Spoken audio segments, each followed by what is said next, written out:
Hi, what's your name? My name is Sue. And your name? Tell us what you experienced tonight. Well, I'm having a lot of body reaction to this entire event. The hairs are standing completely up on my skin. It's kind of a wave that goes through. Now, what I visually saw, we tried to be real quiet about this, was dots of red light that flash and come and almost look like they're coming at you 3D, and they disappear. Now, what I saw very fuzzily and very plainly was something about this high. Does this sound like what anybody else has seen?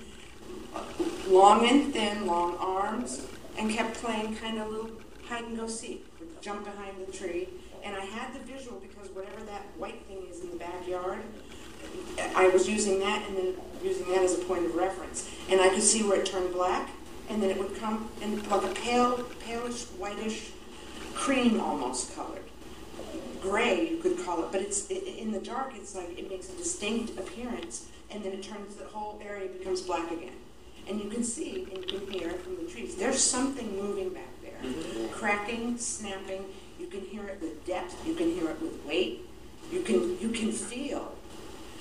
What I'm feeling physically is this something's trying to talk to me, and probably when I go home and will rest and dream and can physically get over the adrenaline rush, because that's what I'm feeling.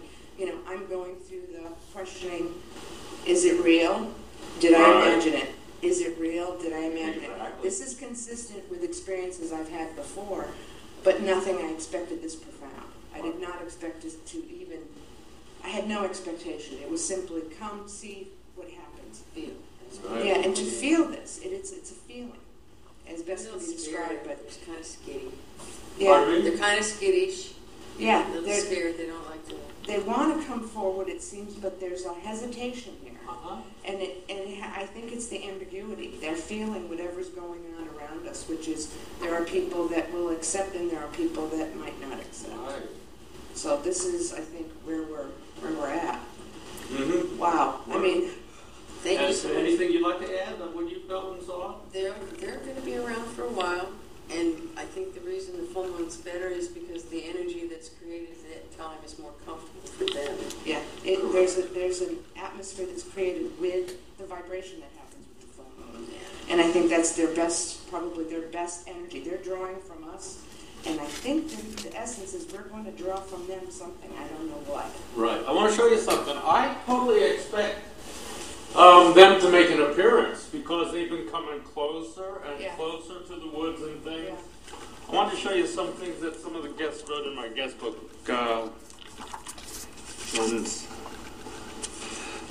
Song. That's red lights, noises. Tyler. Red eyes, tall, long, bright legs. And you saw some bright colored legs. Yeah. Whiter, creamish colored with a grayish hue, but definitely a lighter shade that stepped in, and it moved because it ducked out of the way. Huh. Noises, leaves rustling, something moving around in wood. Mm-hmm. So these red lights are kind of similar. Mm-hmm. And this is what Mike K. Yes, Mike K. was in terms of like this sort of long cylinder. As I first sat down, the very first thing I thought when I said, I think my mind is playing tricks on me, my eyes are playing tricks on me, was this long, thin, gray. It dissipated right before my eyes. Was right there as though it were coming out of the woods and then just dissipated right back like vapor. Cool. And I'm going to question: is it my mind or did my eyes play tricks on me? I'll have come back for enough experiences, I think.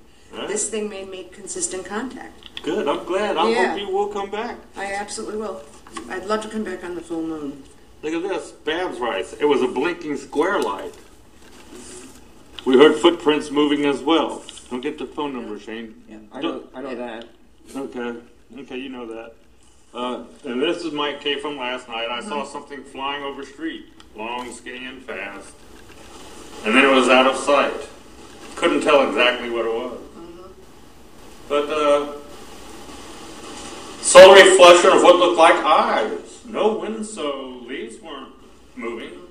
So it was not a reflection of a leaf unless something disturbed it. Mm-hmm. Shadows moving over the ground in woods, indicating something in there. Strange that it made no audible disturbance, yet I clearly watched it walk over the ground. There was no sound from whatever was in the corner. It simply felt like it was the size of a child playing hide and go seek. Like it was just making itself known, maybe a little hesitant, and maybe wait to see if what we make contact with. We kept asking, come forward, we mean you no harm, we're here in peace, we'll be open to you, you be open to us. And still, look at the hair on my arms. This is standing straight up. Goodness gracious. Yeah, for me it's a body experience. It's a real body feel. Wow. This was well. So you think you'll get to sleep tonight? Oh yeah. Yeah, I'm going to do a little meditation. I want to get into my dream state because my dream state's very, very present for me, and it usually gives me some meditation. By tomorrow, I'll have something to write in my journal, and I'll see what impressions I get. Did you capture any sounds on yours? That I haven't checked, and I want to go home with the headphones. Get on real quick. This is voice, motion activated. So the idea would be that the light came on, so I saw it come on several times, and then it went out again. It may be that we either were too far from the actual noise, but we'll see. This is supposed to be pretty sensitive. And so I think you're very credible because of your spirituality. Can you tell us a little bit about that so people get an idea of how truthful your witness would be? Sure, absolutely. Well, I should say that I've been a professional therapist for 22 years, retired. Wonderful. And I have a degree, and there's plenty of documentation for my background, if anybody wants to check. My spirituality is basically the earth, the ground, the space, the air, and being in touch with the nature that's around us. Whatever we're getting is going to come through these venues for some.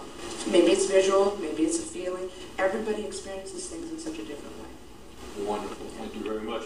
And you did get the feeling that they want to make contact. Yeah, absolutely. And that's what I've been saying. I've been called a hoaxer and all kinds of things on the radio. In fact, the news crew was here today. It's easy to make fun of if you haven't had the experience. It's very easy to say something doesn't exist if you don't have a belief system to begin with. Now, I came out here with no expectation, fully expecting to debunk something. That there would be something, obviously a string, there'd be some mechanical. This place is devoid of all of that. Right. The feeling that you get when you step through that door, that whole area back there, you can palpably feel it with your body.